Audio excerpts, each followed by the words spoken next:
Hello friends, आपके अपनी YouTube channel रफ्तार 12 में आपका स्वागत है।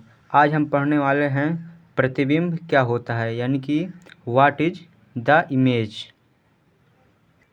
देखिए, अगर समान भाषा में देखा जाए तो प्रतिबिंब क्या होता है कि जब वस्तु को किसी दर्पण के सामने रखा जाता है तो दर्पण में उसकी आकृति बन जाती है, तो उस आकृति को ही प्रतिबिंब कहते हैं। यानी कि कहा जाए कि जब किसी वस्तु को किसी शीशे के सामने ले जाया जाता है तो शीशे में उसकी आकृति बन जाती है, तो वो जो आकृति दिखती है वही हमारा क्या होता है, प्रतिबिंब होता है।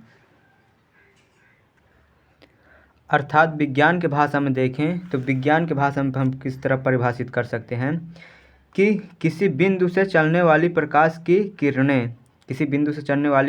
की किरणें परावर्तन या अपवर्तन के पश्चात जिस बिंदु पर मिलती है या मिलती प्रतीत होती है उस बिंदु को प्रथम बिंदु का प्रतिबिंब कहते हैं। ये विज्ञान के भाषा में परिभाषा है। अगर ना समझ में आया हो तो देखिए हम चित्र से समझाते हैं। ये हम कुछ चित्र बनाए हुए हैं, ये चित्र बना हुआ है, ये हमारा अवतल दर्पण है और ये ए और बी कोई वस्तु रखी है। इस वस्तु से दो किरणें हमारी निकल रही हैं, एक मुख्य अक्ष के समांतर जा रही है। ये जो रेखा नीली नीली दिख रही है ये मुख्य अक्ष है हमारी। ये रेखा मुख्य अक्ष के समांतर जा रही है। समांतर जाने के बाद दर्पण से परावर्तन के बाद ये मुख्य फोकस से होकर जाती है और एक किरण देखिए वस्तु से चलती है जो वक्रता केंद्र से होकर जाती है और उसी मार्ग पे वापस लौट जाती है। तो ये किरण और ये किरण हमारी यहाँ पास मिलती है, तो जहाँ पास मिलती है वहीं पास हमारा प्रतिबिंब बन जाता है। तो देखिए ए और बी हमारी वस्तु है जिसका प्रतिबिंब ए डैश और बी डैश बन रहा है। तो हम कह सकते हैं कि किसी वस्तु से, देखिए ये वस्तु है ना, तो किसी वस्तु से चलने वाली प्रकाश की किरणें, तो समझ लीजिए ये वस्तु है, इससे हमारी प्रकाश की किरणें चल रही है।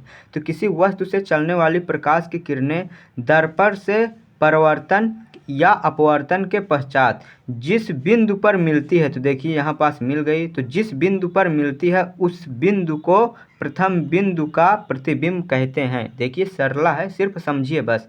यानी कि किसी वस्तु से चलने वाली प्रकाश की किरणें दर्पण से परावर्तन के पश्चात जिस बिंदु पर मिलती है उस बिंदु को प्रथम बिंदु का प्रतिबिंब कहते हैं।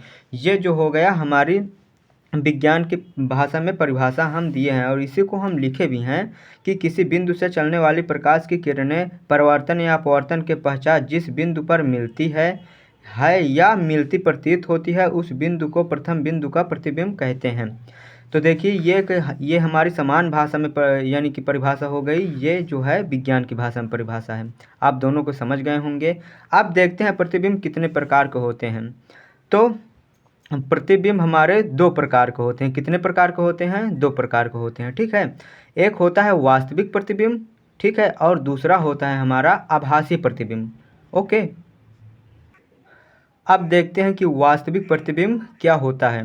तो देखिए वास्तविक प्रतिबिंब क्या होता है, जब ये हमारी प्रकाश यानी कि वस्तु से जब चलने वाली प्रकाश वास्तव में मिलती है तो वह हमारा वास्तविक प्रतिबिंब होता है। देखिए ये लिखा भी है कि जब किसी वस्तु से चलने वाली प्रकाश की किरणें, समझ लीजिए ये वस्तु है, इससे चलने वाली प्रकाश की किरणें परावर्तन के पश्चात वास्तव में मिलते हैं तो उसे वास्तविक प्रतिबिंब कहते हैं, ठीक है। तो देखिए किसी वस्तु से चलने वाली प्रकाश की किरणें परावर्तन से पश्चात किसी बिंदु पर वास्तव में मिलती हैं तो वो जो होता है वास्तविक प्रतिबिंब होता है।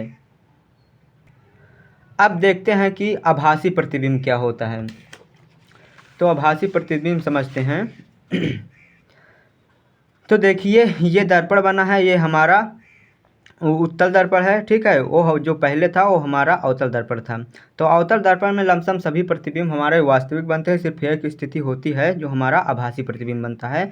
लेकिन उत्तल दर्पण में हमारा हमेशा ही आभासी प्रतिबिंब बनता है, ठीक है।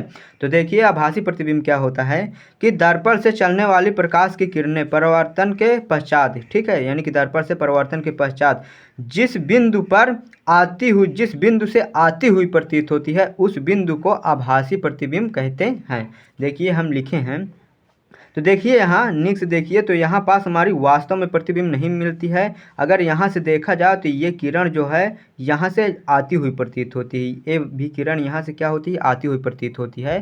तो इसमें हम कह सकते हैं कि वस्तु से चलने वाली प्रकाश की किरणें दर्पण से परावर्तन के पश्चात जिस बिंदु से आती हुई प्रतीत होती है उस बिंदु को दर्पण यानी कि आभासी प्रतिबिंब कहते हैं। तो देखिए क्या लिखा है कि वस्तु से चलने वाली प्रकाश की किरणें परावर्तन के पश्चात वास्तव में न मिलकर दूसरे बिंदु से आती हुई प्रतीत होती है। तो देखिए वास्तव में नहीं मिलती है, ये जो है आती हुई प्रतीत होती है। तो इस बिंदु पर बने प्रतिबिंब को आभासी प्रतिबिंब कहते हैं। ठीक है, आभासी प्रतिबिंब कहते हैं।